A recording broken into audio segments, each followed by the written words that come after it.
Hello everyone, welcome back to my channel সহেলির রান্নাবান্না। আজ একদম ছোট্ট একটা সাধারণ রেসিপি নিয়ে এসেছি। যারা একদম তেল খেতে পছন্দ করেন না কিংবা যাদের বাড়িতে কোলেস্টেরলের পেশেন্ট আছে ঠিক তাদের জন্য। যারা অতিরিক্ত তেল মশলা খান এটা কিন্তু তাদের জন্য না। আজকের একদম ছোট্ট একটা সিম্পল রেসিপি, তেল ছাড়া ঘুগনি। একদম তেল দিইনি কিন্তু আজকের এই ঘুগনিতে, কিন্তু খেতে দুর্দান্ত হয়েছে। তো চলুন কীভাবে বানিয়েছি একটু দেখিয়ে দিই। এই ঘুগনিটা করার জন্য প্রথমে একটা ভাজা মশলা রেডি করে নেব। এখানে আমি কিছু মশলা নিয়েছি, জিরে, ধনে, একটু গোটা গরম মশলা, তার মধ্যে সব কিছুই রয়েছে।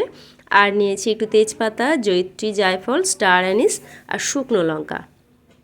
তো এগুলোকে আমি একটু হালকা করে ভেজে গুঁড়ো করে নেব। একেবারে সম্পূর্ণ তেল ছাড়া রান্না হয়তো অনেকেই পছন্দ করবে না, কিন্তু সত্যি বলছি খেতে দুর্দান্ত হয়েছিল। তো একবার হলেও বাড়িতে যাদের বয়স্ক মানুষ আছেন তাদের জন্য এটা বানিয়ে দেখতে পারেন। তারা কিন্তু খুব খুশি হয়েই খাবে, কেউ ধরতেই পারবে না এতে তেল নেই।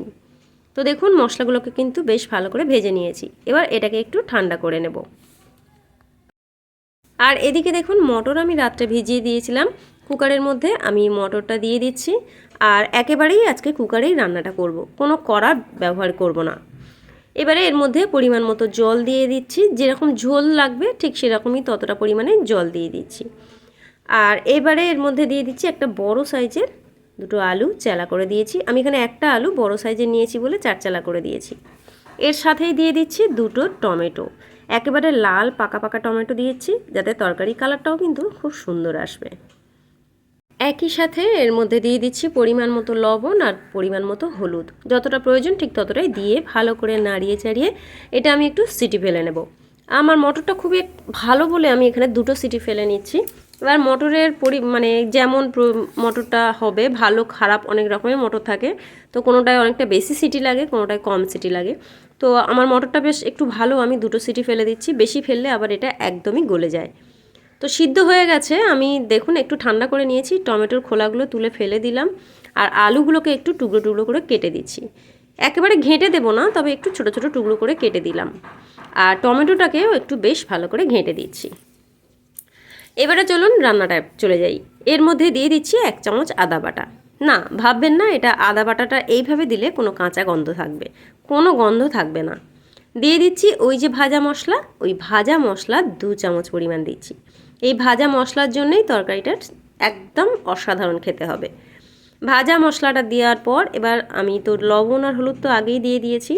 এবারে দিয়ে দিচ্ছি একটু মিষ্টি, যেহেতু নিরামিষ তরকারি আমি এখানে কোনো রকম পেঁয়াজ রসুন ব্যবহার করছি না। পরিমাণ মতো একটু লবণ কম হয়েছিল তাই লবণ দিলাম, আর পরিমাণ মতো চিনি দিয়ে দিলাম। এবার এটাকে একটু ফুটতে দেব। এবারে এর মধ্যে ঝালের জন্য দুটো কাঁচা লঙ্কা আমি একটু ফাটিয়ে দিলাম, আপনারা চাইলে আর একটু বেশি লঙ্কাও দিতে পারেন বা কম বেশি, এটা আপনাদের ব্যাপার। দিয়ে দিচ্ছি 1 মুঠো ধনেপাতা কুচি।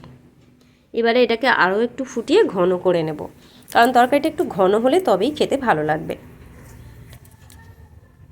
দেখুন তরকারি কিন্তু একদম রেডি হয়ে গেছে, আর এই রকম ঘনত্বেরই রাখতে হবে, যেটা আপনি রুটি, লুচি, পরোটা, মুড়ি বিশেষ করে যে কোনো কিছুর সঙ্গে খেতে পারবেন, খেতে তো দুর্দান্ত হয়। তো দেখতে পাচ্ছেন মটর কিন্তু একদম গলে যায়নি। এবারে চলুন এটাকে সার্ভ করব, এখানেই কিন্তু শেষ না। তো এটাকে আমি বাটির মধ্যে নিয়ে নিয়েছি, যতটা পরিমাণ আমার প্রয়োজন। আমি এখানে একটা বাটির মধ্যে দিয়ে দিচ্ছি 2.5 চামচ মতো ঘুগনি। এবারে এর মধ্যে দিয়ে দিচ্ছি কুচানো কাঁচা লঙ্কা, যদি আপনারা না ঝাল খেতে চান তাহলে দেওয়ার দরকার নেই। দিয়ে দিচ্ছি একেবারে মিহি করে কুচানো পেঁয়াজ, যেটা দিলে খেতে কিন্তু দুর্দান্ত লাগবে। উপর থেকে দিয়ে দিচ্ছি 1 মুঠো ঝুরি ভাজা, তারপরে একটু ভাজা মশলা উপর থেকে ছড়িয়ে দিচ্ছি। ব্যাস একদম রেডি আমার তেল ছাড়া ঘুগনি। আর সাজানোর জন্য সামান্য একটু ধনেপাতা উপরে দিয়ে দিলাম। আর অবশ্যই কিন্তু পাতিলেবুর রস দিয়ে দিতে হবে 2 থেকে 4 ফোঁটা। যদি আপনারা তেঁতুলের জল দিতে চান সেটাও দিতে পারেন, আমি এখানে ব্যবহার করিনি। তবে এবার সবটা মিশিয়ে খেলে জাস্ট গালে লেগে থাকবে, আপনারা ধরতেই পারবেন না এটা তেল ছাড়া। তো এইভাবে একবার বাড়িতে বানিয়ে দেখুন, খেতে অসাধারণ লাগবে। বাড়ির যদি বয়স্ক মানুষরা থাকেন তারা তো তাদের তো তেল অতিরিক্ত খাওয়াটা ঠিক না, তো এইভাবে একবার বানিয়ে দিয়ে দেখুন, সত্যি তারা ধরতেই পারবে না যে এটা তেল ছাড়া ঘুগনি। তো কেমন লাগলো আজকের এই বিনা তেলের রান্নাটা অবশ্যই কিন্তু কমেন্টস করে জানাবেন।